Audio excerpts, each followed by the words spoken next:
자, 네 번째 전략입니다. 온라인 마케팅의 성과를 내는 두 가지 키워드. 어떻게 보면 큰 방향점에 대해서 설명드리는 건데요. 우선 광고의 효율성 측면에서 채널 전략을 세워야 된다는 겁니다. 이 채널 전략은 첫 번째 얘기하는 거랑 같은 얘기예요. 첫 번째 주제. 즉 학원에 맞는 그런 마케팅을 해야 된다. 검색 마케팅이죠. 그러면 그 검색 마케팅의 채널들은 어떻게 세팅을 해야 되느냐. 예전에는 뭐 이미지 검색, 동영상 영역, 웹문서 영역 공략할 범위가 굉장히 많았어요. 뭐 연관 검색어, 자동 완성어 공략할 게 굉장히 많았지만 요즘에는 그런 것까지 안 합니다. 핵심적인 것들만 작업을 하면 되는데 그걸 어떻게 세팅할 것인지. 두 번째 맥락은 뭐냐면 구매 전환율. 구매 전환율 굉장히 중요합니다. 자, 상위 노출이 되어져 있어요. 소비자들은 노출되어져 있는 사람들끼리 비교해서 보겠죠. 그러면 상위 노출을 해놓은 글이 어떻게 성과로 이어지게끔 효율적으로 더 어떤 장치들을 줘야 되죠.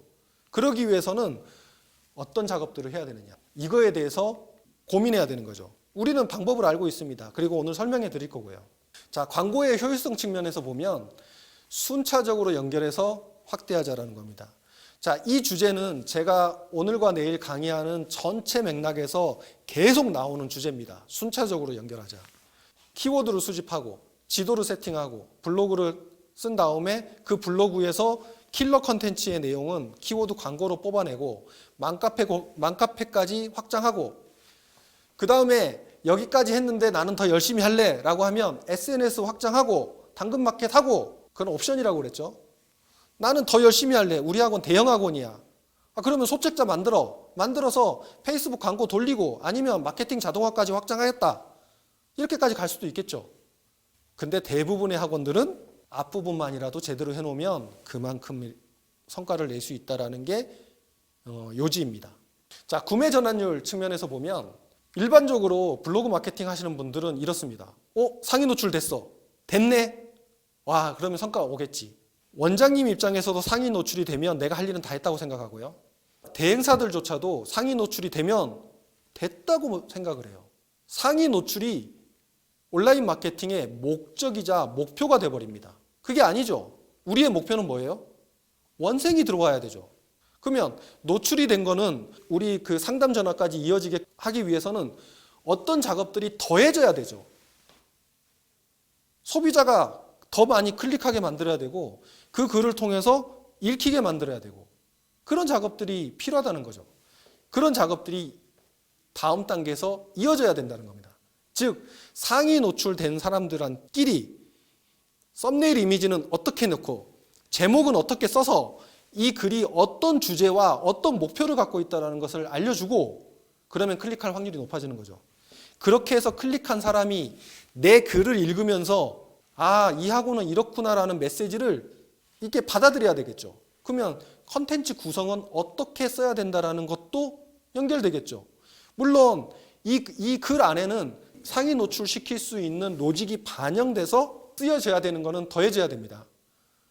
이거는 제가 또 그 강의하면서 설명드리겠지만 블로그 작성할 때도 상위 노출에 대한 로직은 명확해요.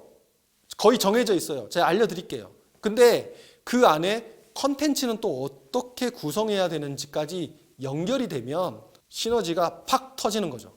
근데 그것도 부족해. 왜냐? 어머님들은 우리 학원 블로그를 다 보지 않아요. 다 읽어보지 않는다고요. 그러면 어떤 특정한 글만 읽게 하는 어떤 장치를 만들어 놓으면 더 시너지가 있겠죠. 그래서 확신을 줄 수 있는 킬러 컨텐츠를 만들어야 된다는 겁니다.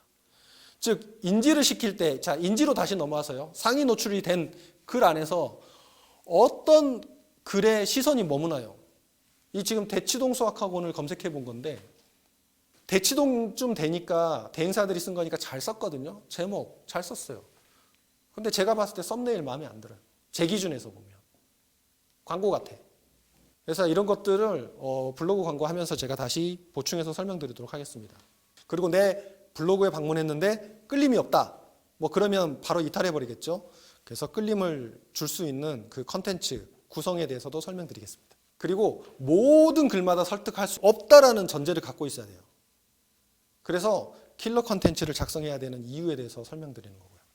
자, 이번 주제에서 이번 그 전략 네 번째 전략에서는 온라인으로 학원을 찾는 길목, 이게 채널이죠. 길목에 서서 우리 학원을 선택하게 하는 컨텐츠, 이게 효율적인, 즉 전환율을 높일 수 있는 그런 컨텐츠 전략이죠. 즉 길목에 서서 설득하라. 굉장히 단순하죠. 이거를 마케팅 채널에 어떤 컨텐츠를 담으면 된다. 이렇게 심플하게 정리가 될 수 있습니다. 이 구조를 짜게 되잖아요. 그러면 블로그 마케팅을 많이 할 필요가 없어요. 왜? 목적이 달성이 됐으니까. 자, 키워드 정해졌죠. 그 키워드에 노출됐어. 컨텐츠 담아서. 그러면 더 이상 마케팅을 더 열심히 할 이유가 없는 거예요. 왜? 상위 노출 다 되어져 있으니까. 그러니까 이거를 보실 수 있어야 돼요. 저 같은 경우는 지역에 따라서 마케팅을 굉장히 열심히 하지 않습니다. 그냥 딱 핵심 작업들만 세팅해주고 그게 6개월, 1년 이상 그 계속 유입되게끔 오게 그런 전략들을 가지고 있습니다. 안녕하세요. 1등학원의 비밀의 저자 정석씨입니다. 저에게 컨설팅을 받고 학원이 성장한 사례도 많지만 요즘에는 학원에서 사용하는 프로그램을 저를 통해서 감행하시고 온라인 마케팅을 무상으로 도움받는 원장님도 계십니다. 관련해서 문의가 필요하신 분은 전화 또는 아래 링크를 남겨두었으니 구글 폼으로 문의 바랍니다. 감사합니다.